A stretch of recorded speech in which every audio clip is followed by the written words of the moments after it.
¿Cómo están? Buenos días, bienvenidos. Vamos a comenzar nuestro examen de titulación de nuestro estudiante Jeremy Rifo Figueroa para optar al título de ingeniero físico con el título Generación de tsunamis por movimientos programados del fondo en escenario histórico a escala de laboratorio, a cargo del profesor Elías Herrero Gordillo y Juan Marín Medina. Así que tiene que tener entre 20 y 25 minutos a presentar y vamos con las preguntas de los profesores Lagos. Buenos días a todos los asistentes, por supuesto a la comisión, al profesor guía y a mi co-guía del jefe de carrera. Como ya les comentó él, yo hoy día les voy a hablar de mi proyecto de titulación, que es un generador de tsunamis a escala de laboratorio.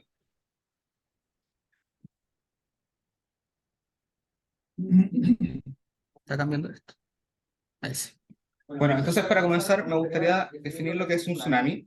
Yo creo que todos aquí tenemos una percepción de lo que es un tsunami porque es un fenómeno que hemos vivido como país a lo largo de toda nuestra historia, pero hay parámetros que lo definen bastante bien. Dentro de eso está su longitud de onda, que ronda entre los 150 a 200 kilómetros, y por supuesto su periodo prolongado, que va de los 5 a los 90 minutos. Esto genera que alcancen velocidades de hasta 800 kilómetros por hora, lo que sería equivalente más o menos a lo que es la velocidad de un avión comercial, ¿ya? Este tipo de ondas en mar abierto la altura ronda entre 1 a 2 metros, pero una vez que se acercan a la costa, debido a la disminución de la profundidad, pueden alcanzar incluso alturas de hasta 10, 20 metros, y se han llegado a registrar casos que son bastante extraordinarios, pero que se han registrado de 30 metros de altura sobre el nivel del mar.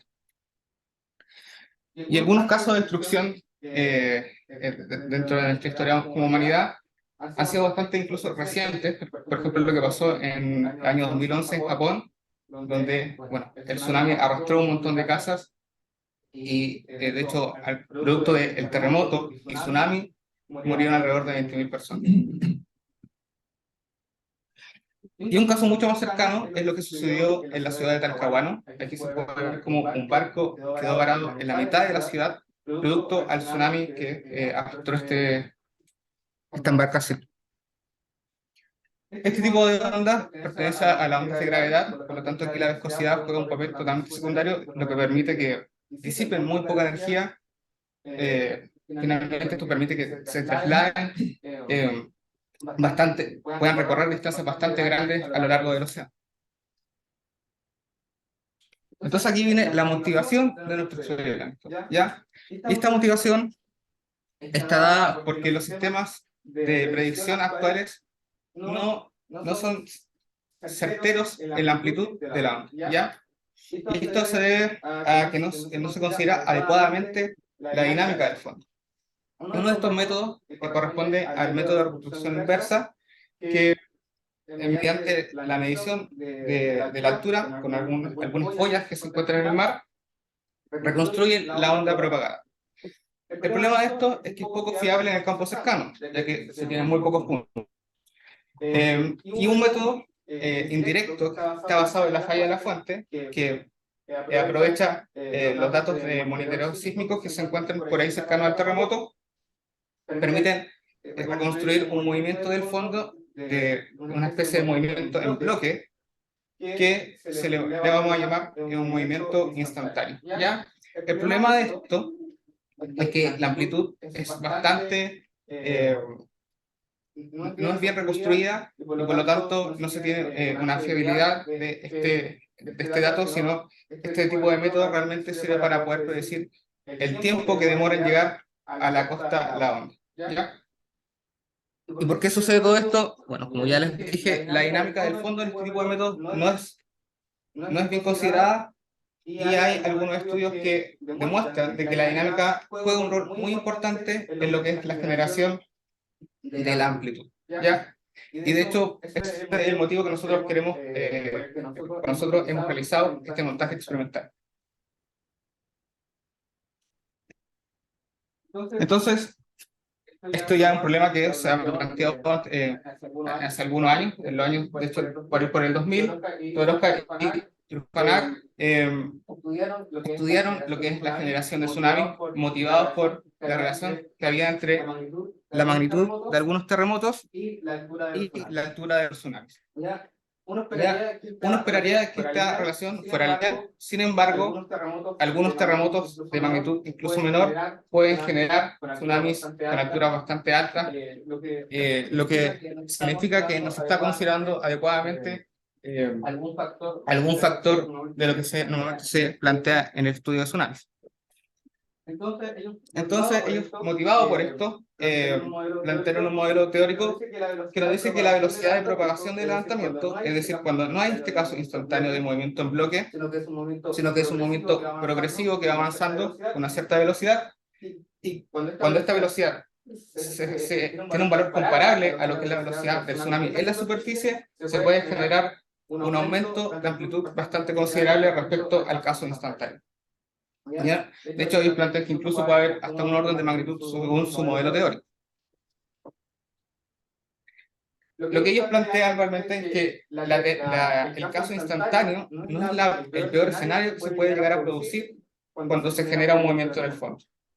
Y por esto nosotros quisimos abordar este problema mediante un montaje experimental, algo que nunca se había hecho. Para esto, nosotros además quisimos agregar ciertas características que suelen ser omitidas en el estudio de tsunami. Y dentro de esta está la batimetría, ¿ya? Que es la profundidad marina. Para poder decir que nuestro montaje se acerca un poco más a lo que sucedería en la realidad, ¿ya? Entonces, para eso nosotros elegimos lo que sucedió en el tsunami del año 2014 en Iquique, con un terremoto que tuvo una magnitud de 8.2 y su hipocentro fue localizado 19 grados al sur y 70 grados al oeste aproximadamente, entre la costa chilena, como se puede ver acá, y lo que sería la zona de subducción dada por las placas tectónicas que tenemos frente a nuestras costas, que son la placa de Nazca y la sudamericana. Bueno, cuidado.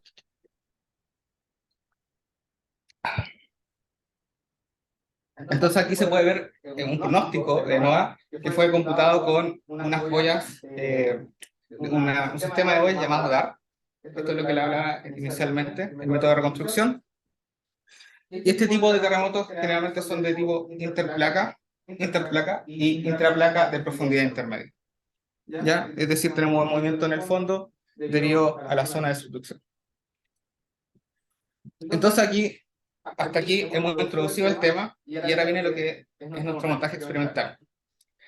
Nosotros, para poder comprobar lo que hicieron Todorowska y Rufanak, fue realizar un montaje experimental que plantea todas estas características. Realmente es bastante difícil realizar este tipo de montajes porque estamos moviendo el fondo no en bloques, sino haciendo una propagación de este. Y el diseño del montaje sería de esta manera. Ya, nosotros acá en la parte superior contamos con una cámara y un proyector que nos permiten hacer la reconstrucción de la onda superficial mediante una técnica que se llama perfilometría por transformada de Fourier. Y en la parte de abajo tenemos lo que es el estanque, que contiene por supuesto el agua, y la batimetría. En medio de la batimetría tenemos una zona elástica, una región elástica, que va a ser movida por 25 motores actuadores en el fondo, ya, lo que nos va a dar esta condición dinámica que queremos estudiar. Aquí hay algunas fotos del montaje. Me parece que no le hacen debida justicia a lo que realmente está en el laboratorio, así que los dejo a todos, por supuesto, invitados a que puedan ir a verlo, incluso podemos hacer alguna demostración de cómo funciona y se genera la onda y su debida reconstrucción. En la parte inferior, como ya les comenté, tenemos esta matriz de 5x5 motores que nos permite realizar este movimiento con una cierta propagación, y nosotros aprovechamos una técnica que fue desarrollada en el laboratorio que se llama generadores de onda tipo pedal, lo que nos permite emular realmente lo que sucede en un terremoto de subducción, que es realizar un movimiento desde el fondo. Y esto no es para nada trivial, porque de hecho otros tipos de generadores de onda no son tan eficientes en las longitudes de onda larga que nosotros queremos estudiar y son necesarias para los tsunamis. Entonces, nosotros decidimos hacer la batimetría. Esto igual fue bastante complejo, pero para eso usamos datos obtenidos de una base de dominio público llamada HEPCO. ¿Ya? Fue centrada cercano a lo que fue el epicentro del terremoto, y con estos datos reconstruimos una batimetría negativa a la que después le hicimos un termoformado, y ese termoformado finalmente lo usamos en el montaje. Al termoformado le sacamos una sección centrada de 35 por 30 centímetros, lo que nos permitió después hacer un molde para nuestra región elástica, y esto es lo que da movimiento al fondo con la batimetría, ¿ya? Usamos el elastómero catalizado en platino que nos permitió realizar esta región elástica. La escala que nosotros usamos es de 1 centímetro a 5 kilómetros, por lo tanto la región de estudio que en escala natural sería de 350 por 350 kilómetros cuadrados, y nuestra escala de laboratorio sería de 75 por 75 centímetros. Entonces ahora vamos a ver lo que es el movimiento de los motores.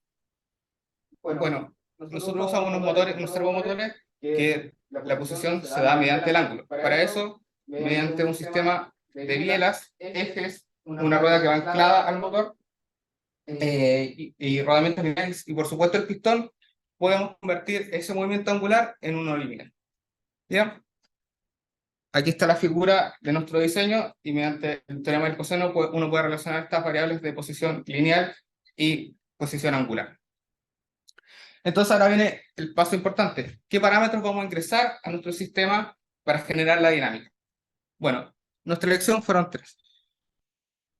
Lo que es la amplitud de movimiento, es decir, cuánto me muevo en centímetros o milímetros, cuánto me estoy desplazando desde mi región original hasta mi superficie, y el tiempo de levantamiento y el tiempo de propagación. ¿Ya? ¿A qué me refiero con tiempo de propagación?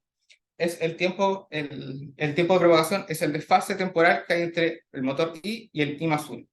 Y el tiempo de lanzamiento es bastante más fácil de entender, es el tiempo que demora desde mi 0 hasta la amplitud A.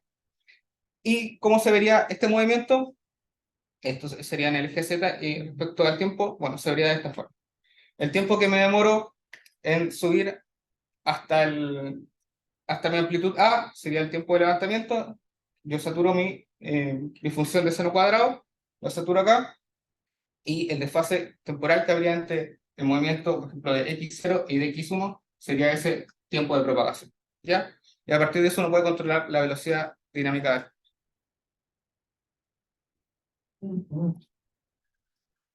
Ahora, ¿cómo reconstruimos la superficie libre? Bueno, para esto nosotros usamos una técnica que se llama perfilometría por transformada de Fourier. ¿Ya? Esta técnica consiste en proyectar un patrón de franjas, en nuestro caso semisinusoidal, de una longitud de onda dada. En nuestro caso usamos 5 milímetros. ¿Ya? Esto nos permite, a medida que se va deformando la superficie, nos permite comparar el patrón sin deformar con el deformado, y el desfase que ocurre entre este patrón va a ser proporcional a lo que sería mi altura de la deformación de la superficie. ¿Ya? Además, hay un detalle importante en esta técnica, porque no podemos simplemente usar agua así en el estado que está.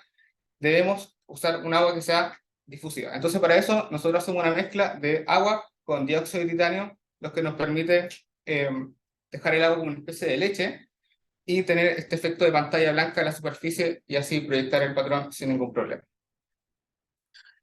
¿Y cómo serían algunos parámetros geométricos en nuestro sistema? Bueno, se verían de esta forma.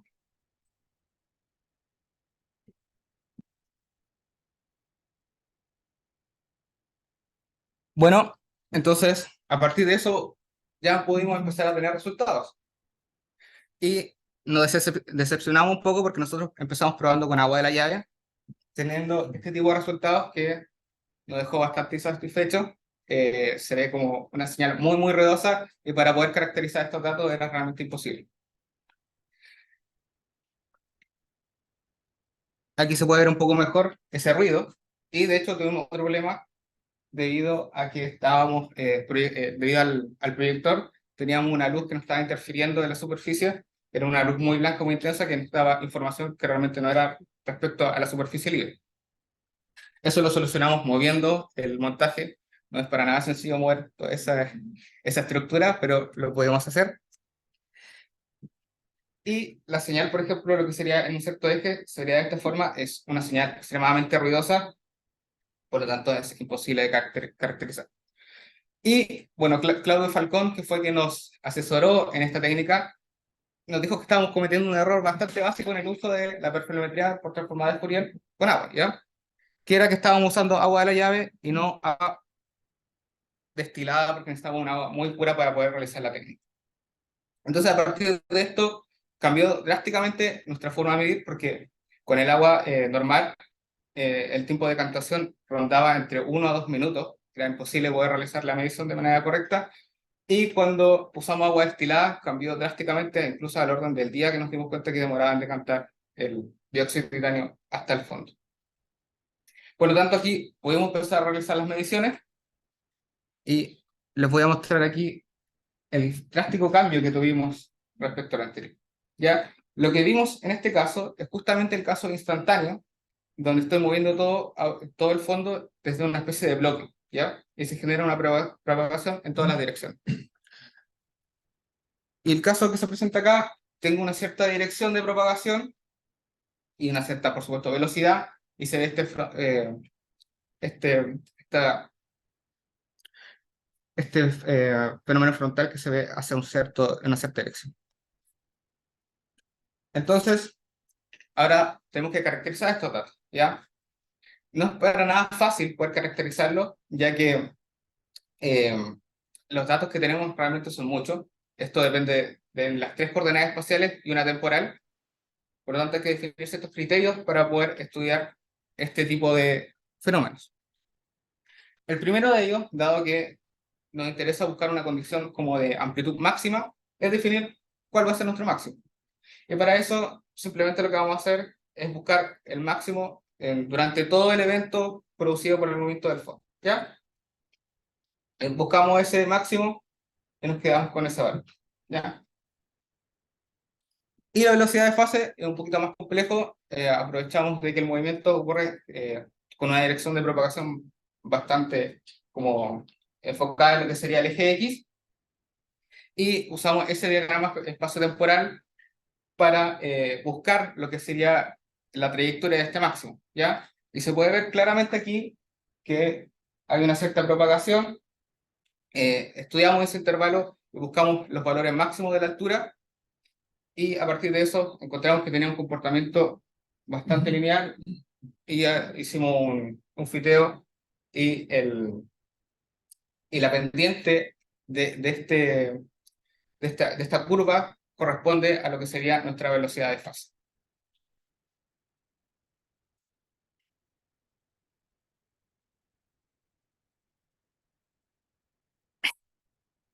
Entonces, ahora viene la parte más como relevante del experimento, que sería resumir la información que estamos obteniendo. Como nosotros queremos estudiar lo que es la condición, qué tan importante es el rol dinámico del fondo, empezamos variando el tiempo de levantamiento. Esto es algo que ya se ha hecho en múltiples experimentos. De hecho, Hammack lo hizo hace muchos años, alrededor de los 60, me parece. Y tuvimos un comportamiento bastante similar a lo que ocurre en ese tipo de casos, que convergen a un cierto valor para un determinado tiempo de levantamiento. Este resultado, a pesar de que es conocido, sigue siendo asombroso, porque el sistema, a pesar de que uno siga como elevando más rápido el fondo, igualmente va a considerar solo una altura como máxima de altura, ¿ya?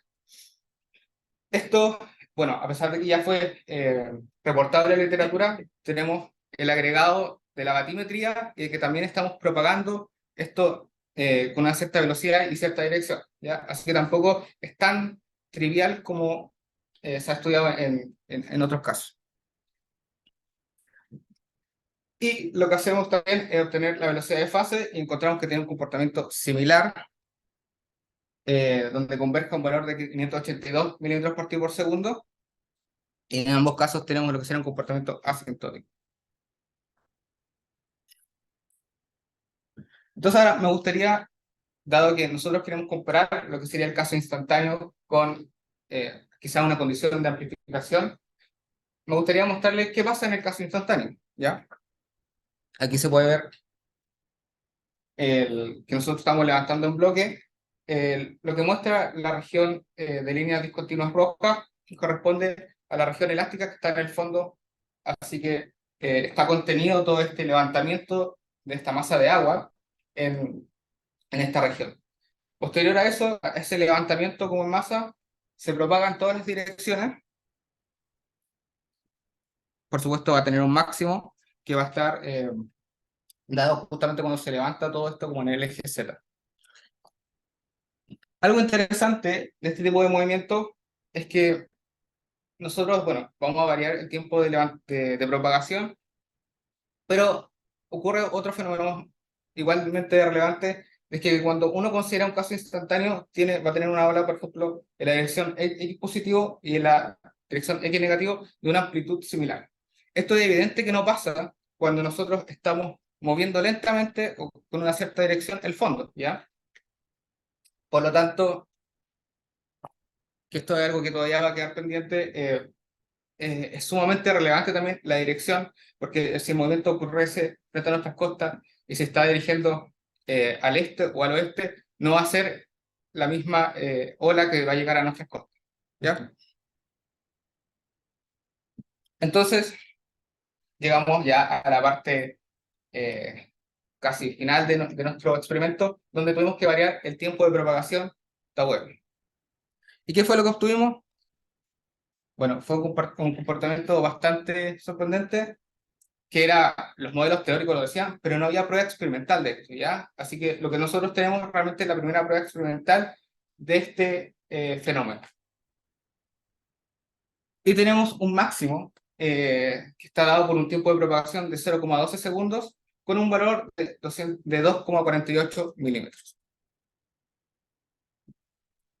La gracia aquí es poder compararlo con el caso instantáneo, que es el caso que suelen considerar los modelos, y daría un valor de 2,09 milímetros, por supuesto, para un tiempo de propagación de 0 segundos. Esto significa que tenemos un 19, nuestra máximo como global del sistema aquí encontrado es un 19% mayor a lo que sería el caso instantáneo. Y esto es sumamente relevante considerando de que la propagación hacia la costa genera este aumento de la amplitud, ¿ya? Quizá uno puede considerar de que en el océano profundo un 19% no es mucho, dado la altura de los tsunamis que corresponde a 1 o 2 metros, pero llegando ya a la costa, debido a la disminución de profundidad, este 19% sí puede ser muy determinante en lo que podría pasar en las regiones costeras. A partir de esto, motivados también por el modelo teórico de Todorowska y de Tesparano, lo que hicimos fue comparar la velocidad de fase de la onda y la velocidad del fondo. Ya, nuestra velocidad de fase nos dio de 540 milímetros por tiro por segundo. Nuestra velocidad de fase dio de 583 milímetros por tiro por segundo, lo que significó una diferencia porcentual del 7,3%, lo que nosotros consideramos como que estamos delante de un caso donde las velocidades son comparables, ¿ya? Y esto es sumamente importante porque no es el movimiento del fondo más rápido, es decir, el caso instantáneo, el que provoca el mayor tsunami, sino es el que mejor sigue el movimiento en la superficie libre. Y a partir de esto, mediante la relación de dispersión, uno puede encontrar lo que sería la longitud de onda de 255 milímetros y un periodo de 0,46 segundos para este máximo global que nosotros encontramos, ¿ya? Y la longitud de onda es 3,6 veces el valor entre la distancia entre pistones y 0,7 veces la distancia, el largo de la zona de inyección en el eje de propagación.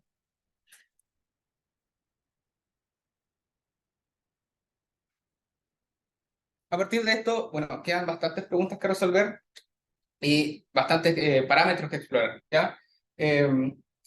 Nosotros lo que hicimos realmente fue, tuvimos que fijar parámetros porque el tiempo de la tesis es obviamente acotado. Por lo tanto, queda todo este trabajo de seguir explorando estos parámetros. Hay que hacer un barrido de parámetros de tiempo de levantamiento y de propagación para poder tener una superficie que nos va a decir la condición como máxima de amplificación. ¿Ya? Otro punto que nos queda como por investigar, el montaje desarrollado nos permite, además de poder variar estos parámetros, disminuir, por ejemplo, la cantidad de motores que actúan en el sistema, ¿ya? Y podríamos estudiar lo que pasa con distintas áreas de inyección, a ver si esto realmente también proporciona alguna condición de maximización en el sistema, ¿ya? Y esto también, debido al resultado que les mostramos como de propagación en el caso instantáneo, eh, determinamos que la dirección de propagación también juega un rol sumamente importante. Entonces, el sistema que tenemos montado ahí en el laboratorio nos permite variar también la dirección de propagación. Entonces, podríamos repetir los mismos parámetros con una dirección opuesta y ver si la condición realmente es la misma o no. Y por último, nos queda un sistema retroalimentado, esto es algo un poquito más ambicioso. Habría que modificar ciertos parámetros como de ingreso al sistema, pero la idea es hacer un modelo basado en aprendizaje automático, podrían ser, por ejemplo, redes neuronales, que se autoexplore. ¿Y aquí me refiero a que se autoexplore? Que el mismo modelo envíe ciertos parámetros y a los pocos minutos tenga esta altura máxima, lo mete en una base de datos, se actualice y vuelve a emitir ciertos parámetros.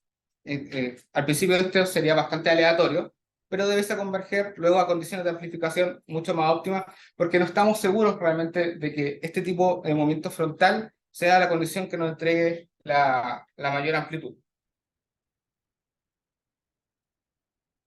Entonces ya podemos empezar a concluir con todo este tipo de resultados. Y lo primero que me gustaría decir es que nosotros logramos construir un montaje que, eh, que contiene características que suelen ser omitidas en el estudio de tsunamis a escala de laboratorio, ¿ya? Como lo que es la batimetría, nosotros lo incluimos, y también este tiempo de propagación, que no es para nada trivial, dejar de levantar todo esto en bloque y empezar a generar un movimiento progresivo en el fondo, ¿ya? Podemos implementar y automatizar la adquisición de estos datos mediante la técnica de perfilometría por transformada de Fourier, lo que nos permitió obtener resultados bastante relevantes. Primero, lo que es la región asintótica, que nos dio un valor de 2,4 milímetros, y a partir de esto encontramos este máximo global que fue un 19% mayor al caso instantáneo. Y esto es sumamente importante porque los modelos actuales no consideran que la dinámica del fondo sea relevante, y nuestros resultados sí lo demuestran, ¿ya? Entonces, me gustaría que nos quedáramos con eso en esta presentación, de que nosotros tuvimos la primera prueba de que hay experimental, de que hay una amplificación para un caso que no es trivial, que no es el instantáneo, y por lo tanto estas condiciones dinámicas que uno le puede entregar al fondo son totalmente relevantes en el sistema. Así que eso, muchas gracias y agradecimientos a todos los que han participado, por supuesto, en el proyecto. Bueno, un aplauso para...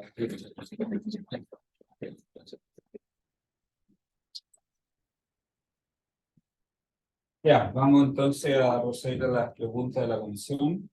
Yo voy a partir con el profesor Tomás, que me podría decir su apellido, por favor. Preguela.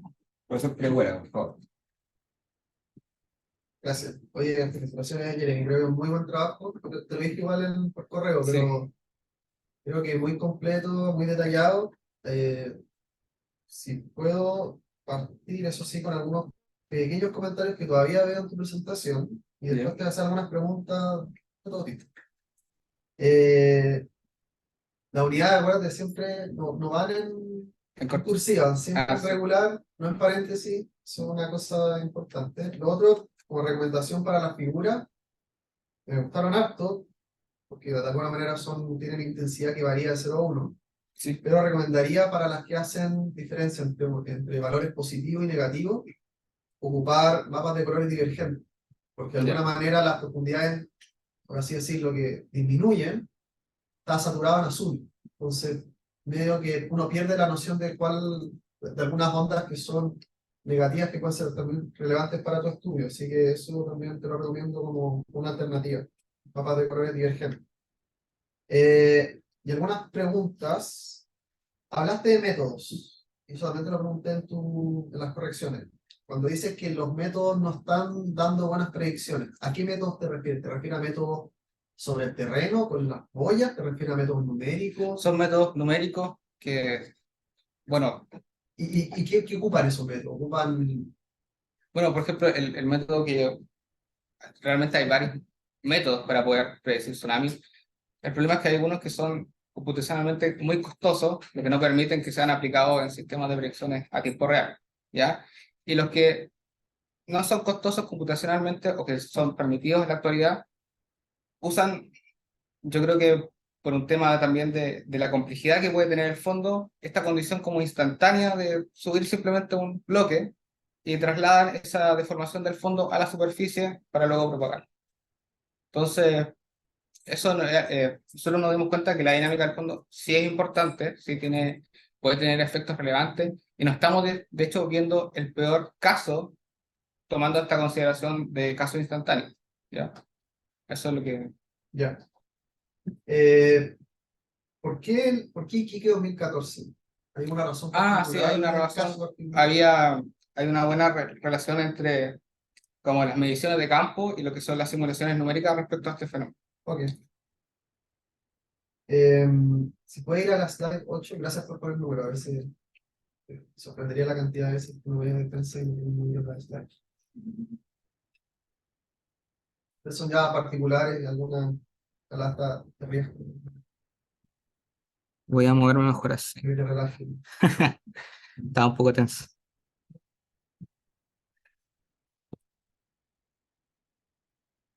Acá. Súper. Acá, y quiero entrar en una analogía, porque tú hablas un poco de este movimiento que es súbito, ¿cierto? Para estos modelos, de hecho, para los modelos que tú mencionas, dado que son numéricos, yo me imagino que deben ser tipo Dunn, así como rompimiento de presa. Bueno, tú tienes una columna y sueltas esta columna y se propaga en todas las direcciones Sí. instantáneo. Dado eso, eso sería como un hidrograma, ser como un hidrograma casi discreto en hidrología. Y interesante que estas curvas de acá son otro caso de hidrogramas que se ven como hidrogramas S, donde tú tienes y saturas tú con varios pulsos, por así decirlo. Esto es muy parecido a eso. Entonces, como para que le den una vuelta, por un lado la analogía, pero por otro lado, es posible que tú saques a partir de lo que hiciste un tsunami unitario, es decir, un pulso, y que después tú lo modulas como una onda, pero es un pulso unitario, es decir, con una amplitud 1 y con un periodo 1. Y después tú desconstruyes, por así decirlo, en estos pulsos unitarios, y después cualquier otro tipo de tsunami que tú quieras evaluar, lo modulas con este pulso unitario, una suma de ondas. Y que te va a dar, y que lo puedes sacar de acá, en el fondo, porque el pulso unitario te va a salir de restar estas dos curvas S, puede ser X0, X1, tú vas de ahí a sacar un pulso unitario de tu sistema. Ahora, es interesante porque también uno puede decir, bueno, para Iquique, Sí. tu caso particular, tu respuesta de ese hidrograma unitario va a ser una respuesta a esa cuenca, por así decirlo, que no es cuenca de batimetría. Tú cambias la batimetría y la respuesta a este pulso unitario va a cambiar. Entonces, dar una vuelta, futuro, así, no sé si van a seguir haciendo algo así, pero quizás leo, pero darle una vuelta que puedes hacer como un estudio unitario, digamos, tsunami unitario de tu sistema. Bien. Ya, esa es una cosa. Voy a seguir dándole vuelta a eso porque si tú vas a la 13, creo que es la 13. No, la 11. No, la 13 para seguir en esto y después pasamos a la 11, que es otra cosa que tengo. Yo no sé cuánto tengo. Y acá es interesante porque, volviendo a lo mismo, tú puedes, de alguna manera, estas dos características que tú muestran son o no, o sea, estos dos comportamientos asintóticos son o no respuesta de una onda cinemática. ¿Puede ser algo de ese tipo? ¿O es como que tú en el fondo estás saturando tu sistema. ¿Ocurre algo así o es más otra cosa en la respuesta que estoy viendo? No sabría responderte así con No, exactitud no, de no la es la necesario, sabía. esto es, Sí. no es parte de una elección. ¿Sí? Eh, Pero no ¿qué sé. crees tú así? Bueno, los sistemas también, cuando uno tiene un canal de agua, por ejemplo, también actúan como filtro. Ahí actúan como un filtro espacial y uno temporal. Entonces, quizás eso termina regulando también que hay una como amplitud máxima del, y una velocidad también como máxima que puede alcanzar dado este levantamiento. Ya. Y eso sería como una onda cinemática. Pero hay una diferencia, tu modelo es indícico, ¿cierto? ¿A qué te refieres con...? O sea, tú asumiste que esto no tiene viscosidad, ¿cierto? Recuerda que tú hiciste una suposición de fluido invisible. Sí, sí, sí. Pero acá, Pero aquí no, ¿cierto? igual hay viscosidad porque el sistema es real, es un montaje experimental. Claro, No podemos entonces, sacar esa y la onda conclusión. cinemática, si es que satura, tiene una onda cinemática que va a viajar a una velocidad que es casi constante, pero es que es una respuesta netamente friccional. Entonces, está obteniendo acá algo que en realidad es neovísimo. Solución.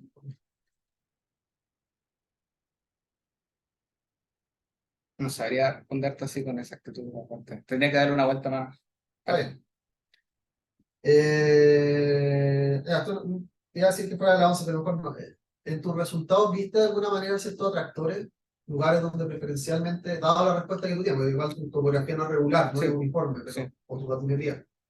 Pero observaste igual ciertos atractores y cómo eso influenció tus resultados. Realmente no abordamos mucho lo que sería como patrones del Propagación. sistema, pero perfectamente podríamos buscar dónde ocurre, por ejemplo, la amplitud máxima, dado que nosotros determinamos que la forma de determinar el máximo era como elegir la altura máxima durante todo el evento. Podríamos estudiar la posición de ese máximo y ver si tiene alguna respuesta que sea, no sé, habría que ver realmente, ¿no? Realmente no podría decirte si tiene nada. Imagino que debe ser cercano al, a cuando yo estoy levantando mis últimos pistones, ¿ya? Supongo que como uno va inyectando energía como localmente, por decirlo así, a la onda, debe ser más o menos por ahí, pero habría que darle una vuelta también a agarrar los datos y poderlos estudiar un poco más. Ya. La 15, me quedan dos. La penúltima.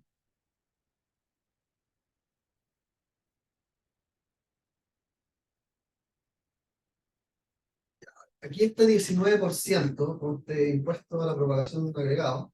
¿Qué tan general es este 19%? Ah, Es global, global máximo para global, lo que pero ¿qué nosotros tan general para tu... realmente no tenemos cómo saberlo porque tenemos que explorar los otros como valores de tiempo de levantamiento, fijando, habría que empezar a fijar un tiempo de levantamiento, variante y propagación, fijar otro tiempo de levantamiento y así. Por eso hablaba después de una superficie que nos daría la condición como global realmente del sistema. Ya. Ujú. Y por último, la siguiente. Ya, así que ya en tu diagrama de fase. Sí, me gusta harto más de lo obvio que cómo nos guías como hasta este tren de propagación y la velocidad de fase, pero me interesa un poco más, bueno, además ahí ayudaría un poco más si fuese dirigente porque veríamos como, Sí. ya, y ahí va mi pregunta, ¿qué es lo que tú observas como atrás del frente, por así decirlo, hacia las características un poco negativas, podemos llamarlas negativas, si consideramos la velocidad del frente, la característica que desarrolla el frente, como la característica positiva, Claro, como la onda de choque? sí, siempre está seguido de una zona de depresión, como arrastrada. Ya. Y esa zona de presión está asociada a una rarefacción, así en contraparte al choque, porque igual lo veo como algo que pareciera como un antichoque más que una onda de rarefacción. Entonces, si puedes comentar un poco más eso y también ya las características negativas mismas, es decir, las que van ortogonales a tu frente. Si puedes comentar un poco de dónde salen esos antifrentes, para llamarlo de alguna manera. Bueno, yo creo que partiría diciendo que nosotros no tomamos mucho en cuenta el análisis de lo que pasaba detrás del frente, no digamos exclusivamente a estudiar por una cosa de tiempo también. Sabemos que el fenómeno igual es bastante grande, pero yo diría que el desplazamiento del agua como que se termina concentrando en la propagación y genera como, no sabría cómo explicarlo así con términos técnicos, Explícalo, porque capaz que termina explicando lo que tú. porque genera este levantamiento y el agua tiene que salir de alguna otra parte, porque yo no estoy inyectando como agua en el sistema, simplemente estoy desplazando. Entonces, estoy como levantando el agua y haciendo como, estoy muy de las manos, eh, llevando todo como el desplazamiento del agua hacia el eje Z, y en alguna parte tengo que disminuir como mi frente de abajo, entonces saco como agua desde atrás y lo voy inyectando como hacia arriba. Como que, Ya está, creo que describiste lo que justamente eso sería una refacción en contraparte de tu pregunta. Ya, pero entonces tú dirías que es una refacción, por eso que se ve la zona un poco más definida. diría que O sea, lo que tú me estás describiendo sí, es lo que tú. Ya, ok. si calza con la descripción. Sí. Ya, sí, cáncer, ya. Eso, gracias. Gracias, Gracias, Tomás. Patito, más por las preguntas. Vamos con las preguntas del profesor Juan Albert Elías. Gracias por la invitación primero a esta presentación. Considero que este trabajo es de excelencia, derechamente. No va a tener impacto, de alguna forma. Tomáis una pregunta física, yo voy a hacer la parte de la ciencia de la Tierra. ¿Ya? Porque una de las cosas que uno hace en física, básicamente hacer estos experimentos a escala de laboratorio y luego hacer el upscaling. O sea, qué tan importante lo que tú viste en el laboratorio va a ser lo que uno observa en la escala real. Y creo que ahí faltó. Pero no es un problema, yo creo que es una oportunidad. Porque si yo fuese, por ejemplo, una persona que toma decisiones en el servicio hidrográfico de la Armada, te va a preguntar básicamente, ok, estos milímetros de altura que tú estás viendo en Océano Libre, ¿cómo se traduce, por ejemplo, en un sismo tsunami génico en la costa central de Chile? ¿Qué significa? Entonces, te quiero hacer una pregunta conceptual, básicamente. ¿Cómo tú harías para tomar todos tus resultados con toda tu explicación y llevarlo a una instrucción básicamente de toma de decisiones?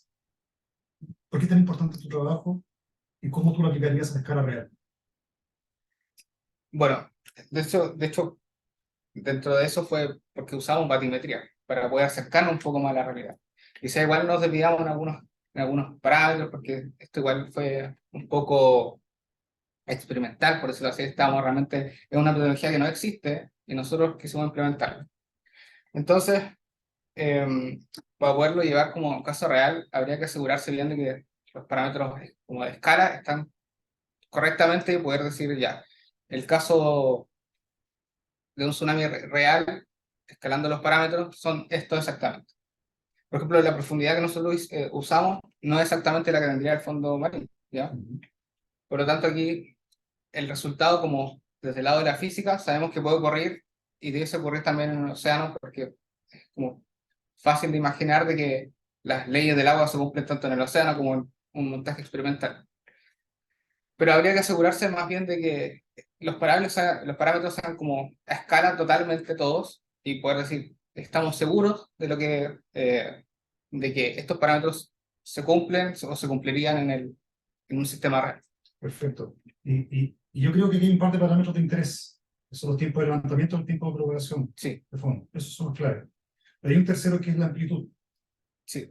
Nosotros decidimos usar un parámetro un poco al azar dentro de los que no teníamos tiempo para poder investigar cuál era como el adecuado. Simplemente decidimos usar ese por un tema de tiempo. Perfecto. Yo creo que esos tres parámetros son cruciales dentro de toda la discusión y creo que puede llevar después a una discusión más de cómo podría aplicarse la escala de real. Aquí me quiero detener un poco. ¿Por qué? Porque en 2012 hubo un sismo tsunami génico, no, perdón, un sismo en Sumatra, 8.6 de la escala de momento. No generó tsunami. Cuando todo el mundo estaba muy preocupado, porque varios años atrás, 2004, generó el tsunami de banda C, del Océano Índico, porque era un tsunami gigantesco, según uno lo sabe. Entonces, ¿por qué un sismo tan potente como ese no generó un tsunami destructivo y otro sí? La dinámica del fondo. No se está prediciendo de manera correcta lo que podría pasar. Ya, Como todos se plantean con esa condición de levantamiento, hay tsunamis para todos, pero todos con esta condición de amplitud no tan alta que podría ser dada por un tsunami un poquito más lento, quizás de propagación más lenta. pero vayamos a la energía liberada. un punto que no discutiste en tu tesis, yo creo que era importante discutir. Hay tsunamis, hay terremotos, hay sismos tsunamigénicos, que son de poca magnitud en escala de momento comparado con los sismos mayores. 7.8, por ejemplo, que era un tsunami menor en el 85. Pero el terremoto 2010 generó un tremendo tsunami. Entonces, es posible que a partir de este tipo de estudios uno puede decir, va a haber un mínimo de energía liberada donde sí se produzca un tsunami a partir de la amplitud de deformación. Ok. Porque la escala de momento te mide justamente el área que se está moviendo. Sí, el área que está. Entonces hay también un efecto de amplitud, porque tú sabes cuántos metros la placa se mueve hacia la, o sea, la placa de Nazca se mueve hacia la parte continental, en el caso chileno. Entonces, ¿tú podrías dar alguna ¿alguna indicación en cuanto a eso? Piensa que soy una persona del servicio oceanográfico de la Armada, te está haciendo todas estas preguntas. Yo creo que este tipo de montaje experimental sí puede dar respuesta a ese tipo de preguntas, porque el control que tenemos del fondo realmente no tiene límites más allá de lo que pueden hacer los motores. Pero uno puede siempre adaptarse y ingeniárselas para poder adaptar a escala lo que sería el movimiento de una placa tectónica real. Entonces, creo que sí, puede dar respuesta a este tipo de preguntas. Perfecto. Yo creo que por ahí también va un punto de interés en la investigación futura. Y de verdad estoy muy convencido que para allá va el camino, ¿ya? Para hacerte upscaling, que yo diría. Ahora bien, respecto a las condiciones de laboratorio, lo que tú dijiste, este montaje permite hacer estas cosas. Y Tomás te dijo algo que era súper importante. Hay un efecto de viscosidad acá que está presente. Sí, ¿Y qué pasa con la tensión superficial? Porque la onda que se genera es milimétrica. sí. Entonces, desde el punto de vista de cómo hacer el upscaling, porque en océano abierto eso no es un parámetro importante, pero en laboratorio sí. ¿Cómo tú puedes considerar el efecto de la tensión superficial en las asíntotas que tú estás viendo? ¿Será posible primero? Eh, Desconozco si es posible, pero sí, lo que puedo decir respecto a eso es que si logramos tener una condición como máxima aquí de esta, debido a esta dinámica que le estamos dando al fondo, realmente el caso de un escenario real, debido a que la velocidad juega un papel aún menos relevante en el sistema, debe ser quizá incluso peor esa propagación que puede producirse en la onda, ¿ya? Entonces, no, no, no, no estudiamos lo que sucede realmente con la tensión superficial. No, desconozco si podemos sacar directamente la información, por ejemplo, de ese gráfico y trasladarlo a un sistema, por ejemplo, real, pero lo que sí puedo decir es que si esto resultó en un laboratorio donde sí tenemos efecto de la electricidad, sí, porque, claro, es milimétrico, esto debe ser incluso más factible en el océano, en un océano real, ¿ya?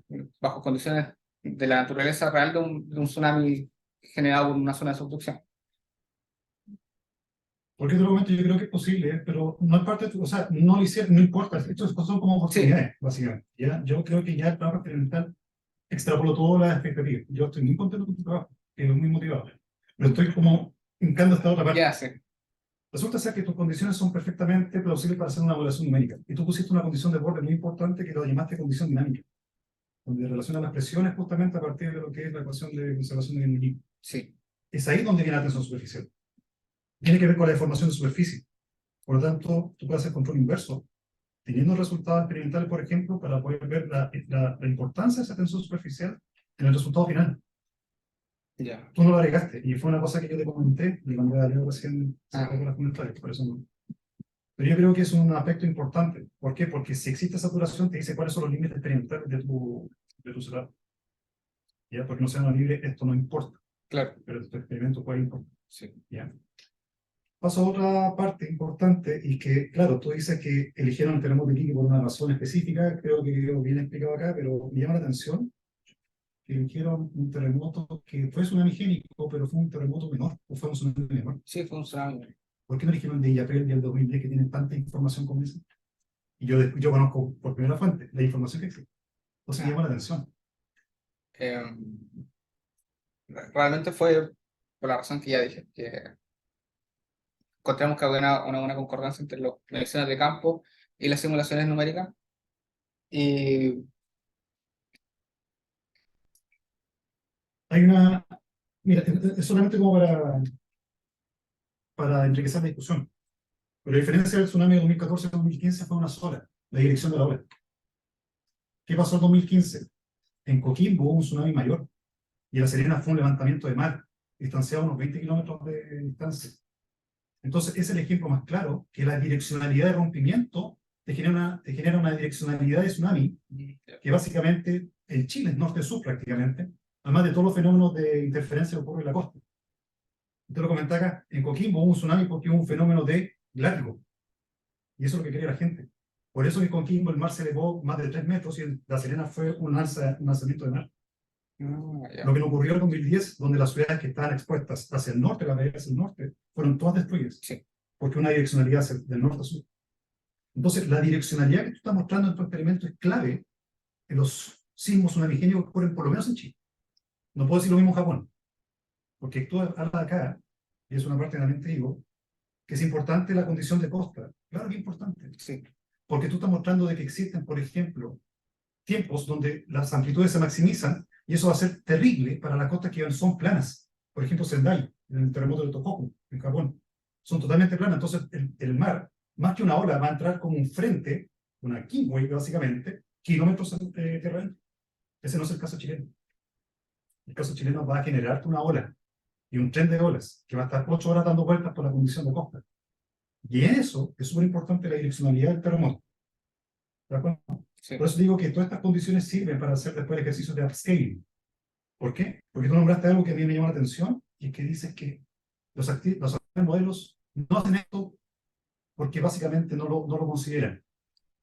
Yo creo que hay una condición de modelo numérico que ellos están haciendo un modelo a gran escala a nivel planetario. Por lo tanto, no pueden hacer celdas muy chicas en las zonas donde se produce justamente un sismo tsunami. Entonces, probablemente, poner esos modelos, todas estas condiciones, tienes el problema del tamaño de la celda. Y no lo vas a lograr. Por eso creo que lo importante es que en tu experimento, en el futuro, se puede hacer un modelo numérico para poder recrear estas cosas. ¿Te das cuenta? Y hacer justamente después los ejercicios de upscaling hacia la parte, por ejemplo, costa cercana chilena, en terremotos no de campo profundo. ¿Me explico, no? Para en todo el terremoto japonés de Chile, ¿no? Ya para poder setear mejor esas cosas. Muy bien. Y yo creo que tu experimento permite hacer un ejercicio súper interesante, por ejemplo, con la explosión del volcán de Hunga Tonga en 2022. La mayor explosión del siglo, de varios siglos, en realidad. Un volcán explotó en el medio del Océano Pacífico, en una onda expansiva por la atmósfera que duró 2 días. Sí. ¿Ya? Y en Chile llegó el tsunami. Pero como tú tienes la controlabilidad de la batimetría y como esto es básicamente un pulso instantáneo. Sí. Y direccionado a todas las direcciones. O sea, la dirección fue homogénea en todas las direcciones cardinales. Yo creo que tu experimento podría dar indicios acerca de cómo se producen las primeras dinámicas de este tipo de tsunami. ¿Por qué? Porque la altura de ola fue de alguna forma medida por satélite, más de 90 metros de altura. La inmediación. No. Y no solamente eso, tu experimento, como tú tienes control con estos motores que son de pedal, tú puedes dar también indicios de cómo son los tsunamis que son de fiordo. Porque en vez de mover la batimetría de fondo, tú pones la batimetría de cerro. Y ves cómo esto empieza a propagarse. Y vas a ver que es una king wave muy clara, con una velocidad de fase muy clara, porque esto lo aprendí de tu experimento. Entonces, hay oportunidades, ¿te das cuenta, no? Sí, En Chile existen esos tsunamis. En el año 2007 en Aysén. Mató 7 personas lamentablemente. Y fue predecido de alguna forma, la gente no hizo caso. ¿Te das cuenta? Entonces, piensa en las oportunidades. Yo creo que con eso termino porque tomáis sobrantes preguntas y yo creo que hay contexto a la ciencia de la Tierra. Ya, y te felicito por tu trabajo y felicidades. Gracias. Gracias por la pregunta. Gracias por una pregunta. Solo cerda, Enrique, por favor. Tiene que usar un aparatito por eso. ¿Me escuchan, no? Sí. Te han hecho muchas preguntas y hay comentarios, así que no sé qué más. Sí, yo, ¿no? Y una cosa, voy a repetir que, porque dijeron mis colegas que tu setup es muy virtuoso, impresionado por la técnica que usaron. Me preguntas más, ¿cómo así de esto es la justificación, digamos, de todo esto? Porque yo vengo de, no sé si hay una tesis entre medio, pero la última tesis de esto fue la de ICI. Sí. ¿Cierto? No hay nada entre medio. No. Veo un paso de sofisticación tremendo, digamos, de la setup de ICI a esto. Porque lo de ICI era una cosa unidimensional, diría yo, Sí. con un fondo que se movía como una onda. ¿Cierto? Y acá ustedes se ponen una cosa ya muy aplicada, muy aplicada. Entonces, ahí queda un poco perdido. Por ejemplo, aquí tú acabas de mostrar que es importante el tau B y el tau sub M. Sí. De hecho, hay un tau sub L en la tesis, no sé por qué, qué significa. En alguna parte dice tau sub L, y no sé si es lo mismo que tau sub M. Ah, sí, es que uno podría definir quizás fue error mío como de conceptual, de cómo presentar el tau sub L, como que se refería a la velocidad al tiempo de propagación como total en esta región elástica. Y tau sub M es como el tiempo de propagación entre cada pistón. Perfecto. Ahora, en la tesis te dice, creo yo, que tau sub M y tau sub B están poblados. Es que en la tesis de la ISIS lo que se controlaba directamente era como la frecuencia de... Se metía una... Sí, una sí, exactamente, una onda. Y acá no es una onda, es una cosa que está desacoplada, Sí. es una cosa que crece Y va propagándose en una cierta dirección. y tiene dos escalas de tiempo. Sí.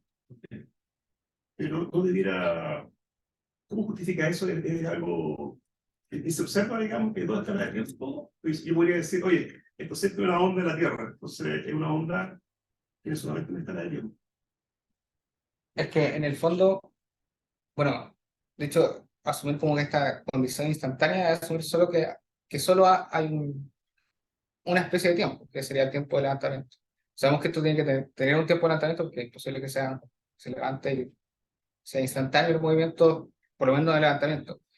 Pero también, como ya se comentó aquí, es algo que no se tenía muy estudiado, o sea, experimentalmente algo que no se tenía muy estudiado, y es de que esta propagación también puede llegar a tener un tiempo, y eso explicaría lo que pasa en algunos fenómenos, en algunos tsunamis que han sido generados, que han tenido magnitudes pequeñas y han tenido tsunamis bastante considerables en comparación a otros con magnitud mayor, ¿ya? Entonces, fue la idea como explorar qué tan importante podían ser estos parámetros, dado que ya había modelos teóricos que decían que tenían una cierta relevancia, pero no había una prueba experimental de esto. Y nosotros quisimos explorar ahí y lo logramos. ¿Ya? Lo otro que me inquieta es el tamaño del sistema, bueno, el sistema real es, por un lado está la Tierra, imagino, la costa, después está muy finito, acá hay un L, ¿no? Sí, aquí tenemos paredes. Las paredes, sí, imagino que la onda rebote, qué sé yo. Sí. ¿Cómo eligen ustedes el L? ¿Cómo se selecciona Bueno, estuvimos limitados en el espacio del laboratorio primero. La idea es hacer un montaje de 1 metro por 1 metro y tenemos que reducir a 75 por 75 centímetros. Y realmente nosotros exploramos lo que sucede antes de que choque con las paredes, para no tener esas condiciones de borde dadas por el estanque que tenemos. Y la batimetría, que parece que ahí ustedes ponen todo, muy bien preciosista en el sentido que ven el lecho, en la profundidad, qué sé yo.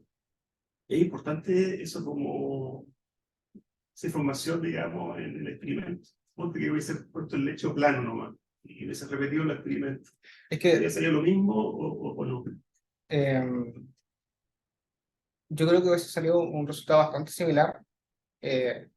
Nosotros quisimos agregar la batimetría porque es algo que se suele omitir realmente en el estudio de tsunami a escala, no es algo que se tenga en cuenta, y dado que nosotros queríamos como replicar un poco lo que era el movimiento de subducción en el fondo, este levantamiento, aprovechamos también de dar esta característica como que suele ser omitida, pero yo creo que el resultado por un fondo plano debe haber sido similar, porque ya se ha observado como esa saturación que hay cuando uno va cambiando el tiempo de levantamiento, pero a nosotros agregamos dos características que no habían sido realmente propuestas antes, o sea, habían sido propuestas, pero no implementadas, que es este tiempo de propagación y la batimetría como tal. Te felicito, Jenny. Gracias, profesor. Ya, pues gracias Enrique por la pregunta. La pregunta ahora del profesor Juan Marín. Muchas gracias, Jeremy, por una muy buena presentación, todo muy bien explicado. Me parece que.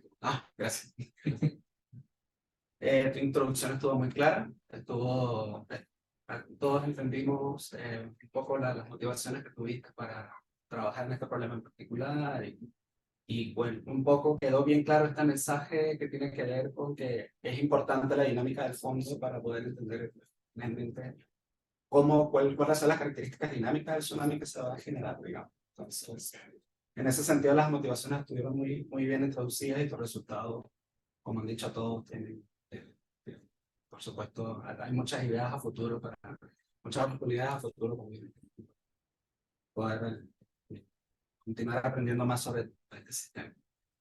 Yo te voy a hacer preguntas muy simples, porque bueno, ya hemos hablado en el proceso de corrección de tu tesis la escribiste muy bien.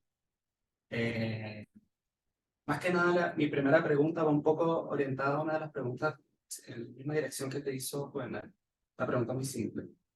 Ya que has aprendido controlando justamente la amplitud a la que suben los motores y las velocidades de propagación, no solamente la velocidad del levantamiento, sino la velocidad asociada, digamos, al desfase entre vecinos.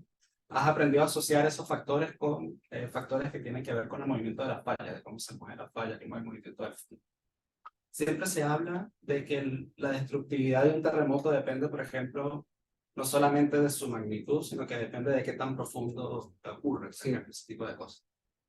¿Cómo podrías quizás estudiar esos efectos de, por ejemplo, la profundidad de un terremoto en tu sistema? ¿Cómo se te ocurre que podrías cambiar la forma de los terremotos para intentar, cómo se mueven tus motores para intentar capturar un poco eso?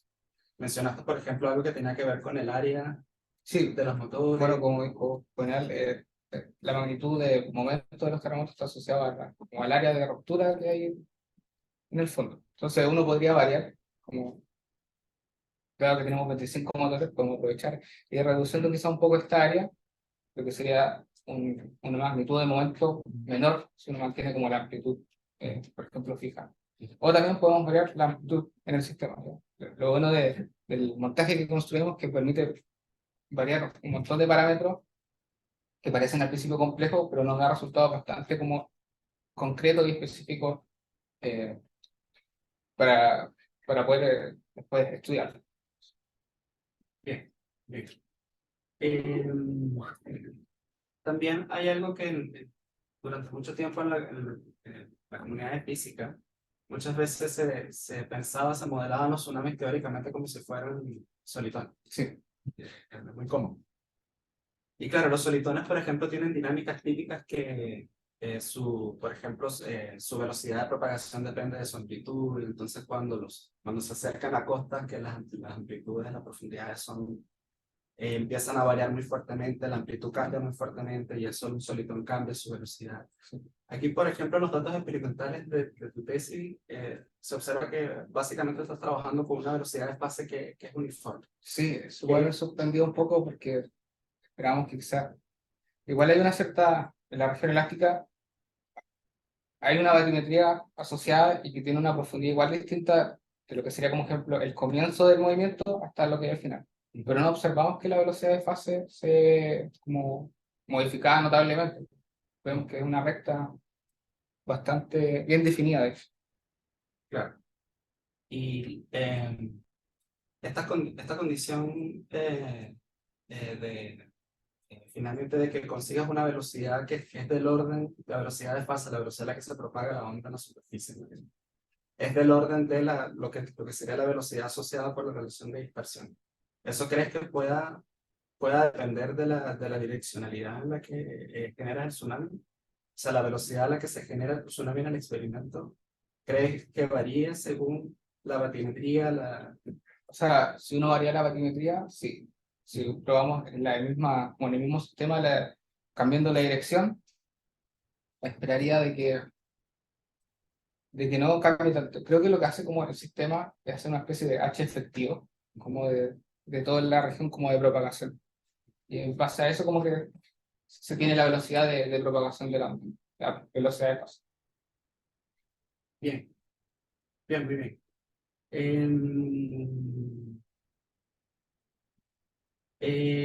Bien, son básicamente todas las preguntas que quiero hacerte. Muy pocas, te felicito una vez más. Has hecho muy buen trabajo montajes experimentales muy interesantes y seguro que se van a hacer un montón de cosas mucho más interesantes ahora.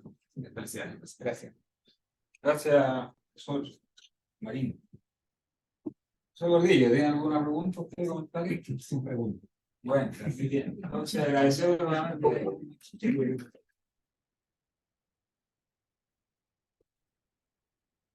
El público que hacer una pregunta. ¿No? Ya. Entonces le vamos a pedir a Jeremy y al público que se retiren, por favor, mientras la comisión toma su decisión y yo le aviso más que me pidan.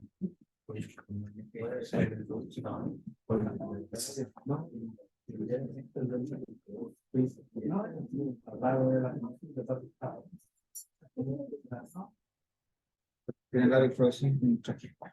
Negro. Sí, pero me quita.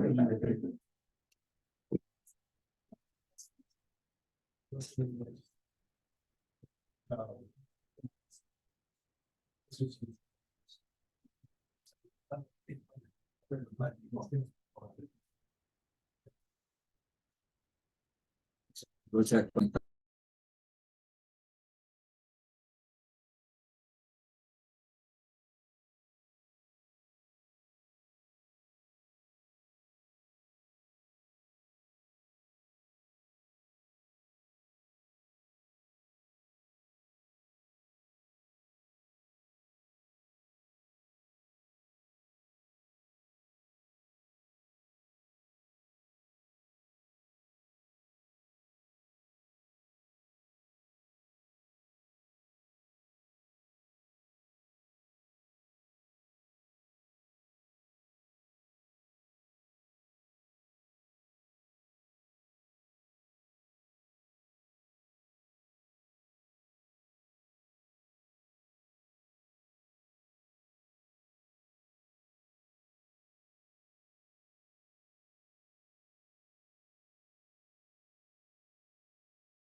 Es el labio dentro.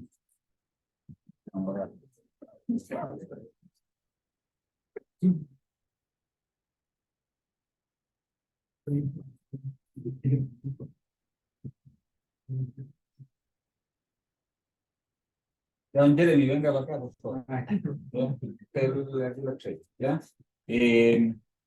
Muy bien, entonces para completar este momento importante del examen oral de su titulación, es un placer para mí decir que salga un 7. Así es.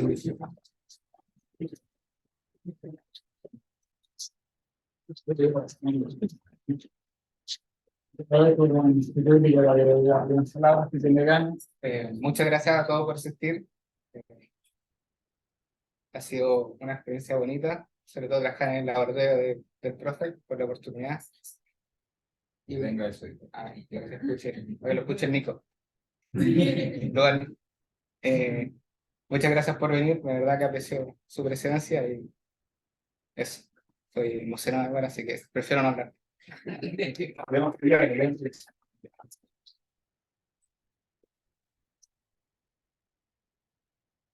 Muy bien, vamos a finalizar el examen y Muy bien, estamos que hay algo ahí al lado para que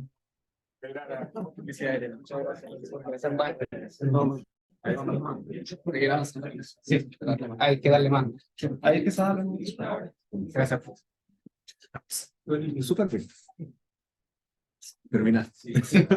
Javier, Felicitaciones. gracias, Tomás. Espero que no te hayas asustado. No, no. No, Los ya que- comentarios, sí. Sí, está bien. Muchas Yo también gracias. soy físico, pero trabajo en ciencia de la Tierra. Sí, sí, Entonces, más complicado. espero que lo que te dije te pueda acomodar otra visión Ah, más ya. allá del laboratorio y las cosas como que hacemos en el laboratorio. Sí, muchas gracias por los comentarios. Porque es muy importante que la gente de física sepa cómo mostrar estos resultados en las tomas de decisión. Sí, normalmente se quedan en el laboratorio y Fundamental, entonces yo creo que la investigación da. Si se dan los buenos canales, la gente puede escuchar esto. Así que eso. muchas gracias. Muchas gracias a ustedes por conocerlo, por ayudarnos haciendo correctores. Parece que van a venir muchas tesis con este tema. La felicito. ¿Qué es lo que hace la mamá? ¿Te parece? Acabó.